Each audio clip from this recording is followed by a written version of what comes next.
Hey everybody, so today I got the Sun Joe rototiller. This one is electric, and just wanted to do a quick review and show you how well it works. All right, so putting this together is really easy. All you got to do is put these little knobs on, and that's pretty much it. This does have a little lock on here on the handle, and then it's just going to be just an easy turn of the switch, or it could be an easy pull of the switch.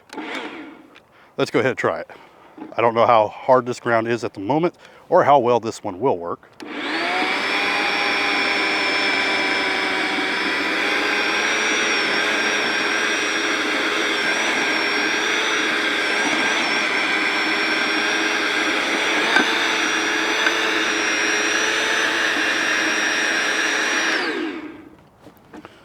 All right, so it actually works pretty well. Now, I do think it's easier going backwards than frontward.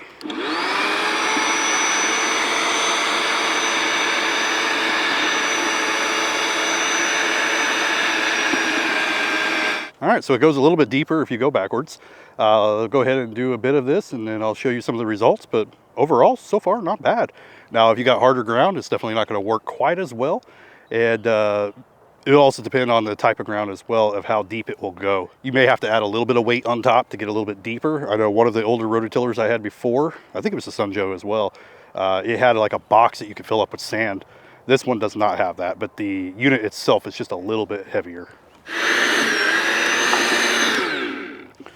All right, so I'd say that this actually works pretty well for an electric rototiller. It actually gets down a little bit deeper than I thought it would. It does better than another one I had before.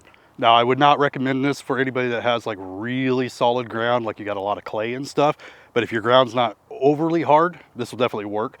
And this is definitely better for like smaller areas. It's working for a larger garden, but I also have pretty soft dirt here, so it's not really working it too hard.